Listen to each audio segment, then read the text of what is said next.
Ever been alone at home and felt like you weren't alone? Yeah, it's a feeling I know all too well. I remember one night in particular. I was home alone, my housemates were out of town, and the emptiness of the house was palpable. It was a night like any other, but there was something about the silence that was just unsettling. You know how a house has its own sounds? The creak of the stairs, the hum of the fridge, the ticking of the clock. You get used to them. You stop noticing them after a while. But that night, each sound seemed amplified, echoing in the emptiness. I was sitting in the living room watching TV, trying to drown out the silence. It was then that I heard it. A faint, almost inaudible sound. It was like the house was settling, or so I thought. It was easy to dismiss, but there was a rhythm to it, a consistency that just didn't sit right with me. I muted the TV, straining to hear. It was a soft, rhythmic tapping. It was coming from upstairs, from the empty rooms. I tried to brush it off, to convince myself it was nothing, but it was persistent. It kept going, like a heartbeat. I could feel my heart pounding in my chest. The silence of the house was no longer comforting. It was oppressive. It was like the quiet was watching me, waiting. The tapping continued, growing louder, more insistent. I decided to investigate, to prove to myself that it was nothing. As I climbed the stairs, the tapping seemed to grow louder, more urgent. Each step seemed to echo in the silence, joining the rhythmic tapping in a symphony of unease. I checked each empty room but found nothing out of the ordinary. But the tapping continued, a constant reminder of the unnerving silence. As the night grew darker, the sounds became more frequent. The symphony of unease grew louder, echoing in the empty house, echoing in the silence. It was a night alone, but I couldn't shake the feeling that I wasn't alone. I was being watched, by what I didn't know. But as the night grew darker, I couldn't shake the feeling that whatever it was getting closer. It's funny how the shadows play tricks on your mind when you're alone. You start seeing things that aren't there, things that can't be there. It's just your mind, right? Playing games, trying to fill the silence and the emptiness. I was sitting on the old, worn-out couch. The only sound was the ticking of the clock and the occasional creak of the old wooden floorboards. But then, out of the corner of my eye, I noticed it. A shadow, darker than the rest, shifting, moving.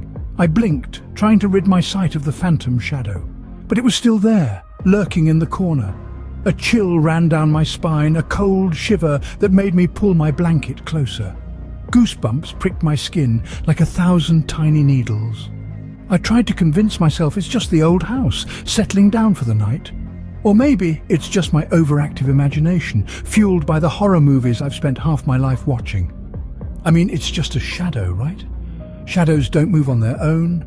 They don't have a life of their own.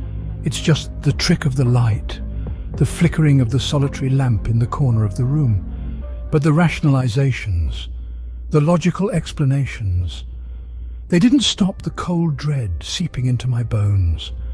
The shadow seemed to grow darker, more substantial.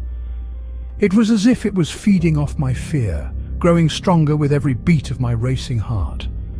It was no longer just a shadow, it was a presence, an unseen, silent presence that was watching me. I could feel its eyes on me, even if I couldn't see them. I tried to ignore it, to focus on the TV, to drown out the silence with the sound of some mindless sitcom. But the laughter from the TV seemed hollow, the jokes empty. The presence was all I could think about, all I could feel. The shadows grew darker, the silence louder, and then I heard it. A whisper, a sigh, a soft rustle, but the shadows grew darker and the whispers louder. Ever received a phone call that made your heart drop? That's what happened to me that night. Alone in the house, my cell phone buzzed, lighting up the room with an eerie glow. The screen showed an unknown number, a string of digits that didn't make sense. I answered, curiosity piquing my fear. The voice on the other end was a mess of distorted sounds, like someone speaking through a busted radio. I couldn't make out the words, but the tone, the threat in it, was unmistakable. It was like a growl from a wild beast, low and menacing. I felt a chill creep up my spine, the hairs on the back of my neck standing on end. I tried to speak, to demand who was on the other end, but my voice came out as a whisper, drowned by the growling distortion. The call didn't last long, but it felt like an eternity, every second stretching out, filling the room with a palpable terror. When the call ended, the silence that followed was deafening. I sat there, phone still clutched in my trembling hand, heart pounding in my chest like a wild drum. The echoes of that distorted voice still rang in my ears, the words I couldn't understand replaying in my mind. The fear was paralyzing. I felt like a rabbit caught in the headlights of an oncoming truck, unable to move, unable to think. I tried to convince myself it was a prank, a wrong number, anything to ease the fear, but deep down, I knew it wasn't. I wish I could tell you I did something brave, something heroic, but all I did was sit there, shivering in the dark, waiting for the dawn to chase away the shadows, waiting for the echoes of that voice to fade away. The line went dead, but the echoes of that voice still rang in my ears.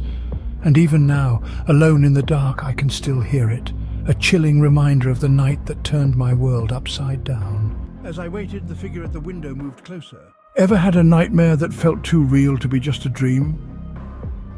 I remember the night it happened. The police came, they looked around, they took their notes, but they found nothing. No trace of the figure I had seen. They said it was probably just a trick of the light, a shadow that my mind had turned into a monster. They said it was nothing to worry about, but you know what? It wasn't nothing. It was something, and it was something that didn't leave me alone. After that night, I couldn't sleep. I would lie awake, my heart pounding in my chest, my mind filled with images of that dark figure. I would see it in the corners of my room, lurking in the shadows, waiting for me to close my eyes. And when I did finally manage to fall asleep, the nightmares would start. I would dream of that figure, that dark, faceless thing chasing me through the house. I could feel its cold touch, hear its raspy breath. I would wake up screaming, soaked in sweat, convinced that it was right there in the room with me. The fear, it didn't go away. It lingered like a bad smell, like a dark cloud hanging over my life. Every creak of the house, every shadow in the corner, every flicker of the lights, it all made me jump. I was living in a constant state of fear, of dread, of paranoia. And the questions, oh, the questions, what was that figure? Why did it come to my house? What did it want from me? Why couldn't the police find any trace of it? Why did it haunt my dreams? These questions, they haunted me. They kept me up at night. They gnawed at my mind. They turned my life into a living nightmare. I still live in that house, and every night I can't help but wonder if I'm truly alone.